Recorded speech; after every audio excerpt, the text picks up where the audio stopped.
গ্রাম মানেই স্বর্গ, গ্রাম মানেই সুখ।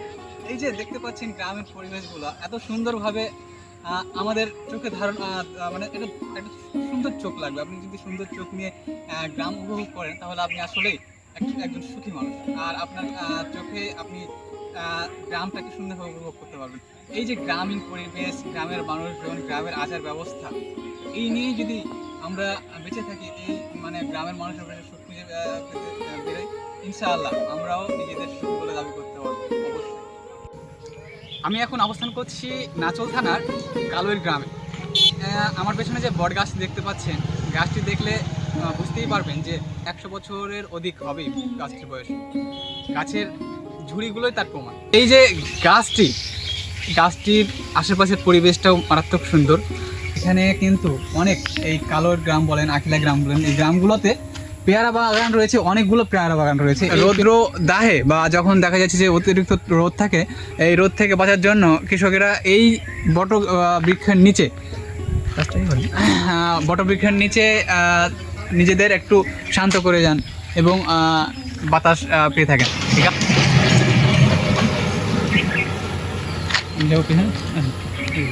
একটা পেয়ারা বাগানের ভিতরে অবস্থান করছি। আসলে যদি আপনাদের বলি যে আসলে যে কুড়ি আসছে, মানে পেয়ারা গাছগুলোতে নতুন নতুন কুড়ি দেখতে পাচ্ছি, আবার যে পেয়ারাগুলো ধরে আছে মাশাআল্লাহ কিছুদিনের ভিতরেই এই পেয়ারাগুলোই পুষ্ট হয়ে ঢাকার উদ্দেশ্যে ছেড়ে যাবে আমাদের এই নাচল থেকে।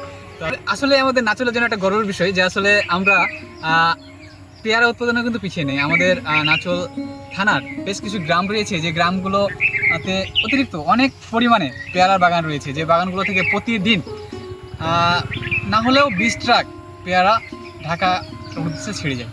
তো এখন দেখা যাচ্ছে পেয়ারার মৌসুম বা মৌসুম না যদিও, বা কিছু কিছু পেয়ারা উঠে আছে। পেয়ারা তো আমরা জানি যে আসলে 12 মাসই পাওয়া যায়। তো এই যে বাগানটা এখন অবস্থান করছি, এখন এখানে পেয়ারাগুলো কেবল মানে ছোট ছোট হয়ে আছে। কিছুদিনের ভিতরে এই পেয়ারাগুলো বড় হবে এবং দেখা যাচ্ছে যে এগুলো কিন্তু ঢাকার উদ্দেশ্যে ছেড়ে যাবে।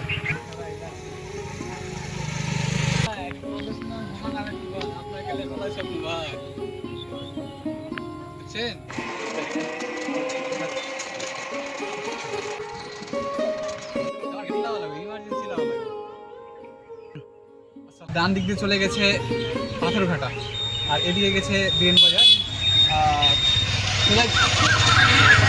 একেবারে কালোর বাজার গেছে। কালোর বাজার থেকে নাচল চলে যায়, আবার দেখা যাচ্ছে সোজা চলে গেলে রংপুর চলে গেছে। তো জায়গাটি অত্যন্ত সুন্দর একটি জায়গা। এখানে দেখতে পাচ্ছি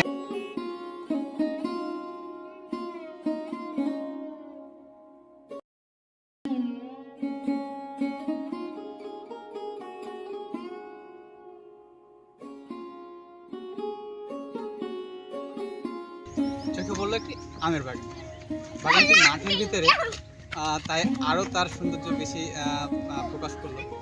চোখের সামনে পড়তেই ভিডিও ধারণ করতে একটু বিলম্ব করলাম না। এই যে বাগানের ভিতরে দেখতে পাচ্ছেন ছোটো ছোটো বাচ্চারা খেলাধুলা করছে। এই যে এদের খেলাধুলা দেখে আমারও শৈশবের কথা মনে পড়ে গেল। আমিও আমার শৈশবে এরকম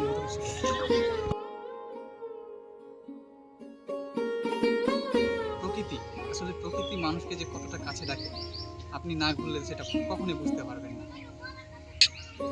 নাম কি? শঙ্কর। বাসা কোথায়?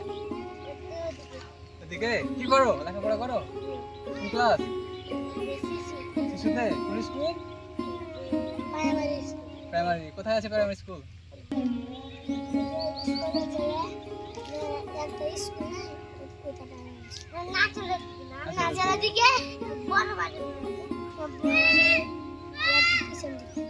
তোমার নাম কি? তোমার বাসা কোথায়? হ্যাঁ, এবার অনেকেই হতাশাগ্রস্ত যে এবার নাকি চাঁপাইনবাবগঞ্জ জেলাতে আম সেভাবে তেমন একটা হয়নি, উৎপাদন কমে গেছে। আসলে সেটা ভুল কথা। এখনও যে আমগুলো আছে আমাদের চাঁপাইনবাবগঞ্জে এবছর যে আম হয়েছে সেটাও মাশাআল্লাহ খুব কম একটা না। আমের যে সাইজ বলেন, আমের যে স্বাদ, ইনশাআল্লাহ বরাবর মতনই গুণগত অবস্থায় থাকবে আশা করা যায়।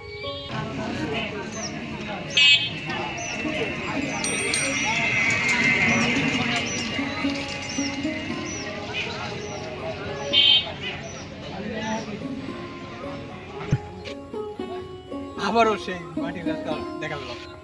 আসলে কি বলবো, যতবারই মাটির রাস্তা দেখা পাই তখনই আর নিজেকে কন্ট্রোল করতে পারি না যে মাটির রাস্তা, আসলে এই মাটির রাস্তাগুলো প্রমাণ করে দেয় যে এখনও আসলে সেই ঐতিহ্য ধরে রেখেছে। যদিও আমরা এখন আধুনিকতার ছোঁয়া পাচ্ছি, কিন্তু আসলে মাটির রাস্তা তো মাটির রাস্তা, তাই না? মাটির মানুষ, মাটির রাস্তা, মাটির বাড়ি ঘর, এই নিয়ে তো আমাদের সংস্কৃতি।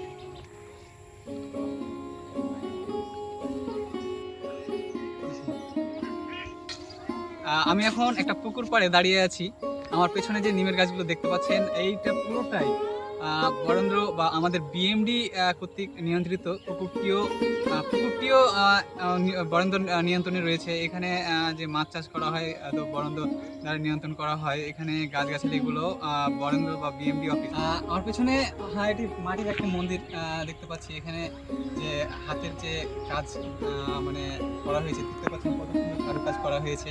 আসলে আমাদের গ্রামীণ মানুষগুলো এরকমই, তাদের যে মন যে কতটা রঙিন, আমরা যদি না ঘুরে বেড়াই বা সন্ধান না করি, তাহলে আসলে জানতেই পারতাম না যে আসলে গ্রামের মানুষরাও যে কতটা শৌখিন, তারাও যে কত সুন্দর করে পরিষ্কার পরিচ্ছন্ন সাজানো গোছানোভাবে মাটির ঘর বাড়ি কেউ সাজিয়ে রাখতে পারে, এটা তার প্রমাণ। দেখেন যে মন্দিরটিকে তারা কত সুন্দরভাবে আলপনা দিয়ে মানে ফুটিয়ে তুলেছে। ঠিক আছে, আছে এগুলো আমি কাপ তৈরি করি।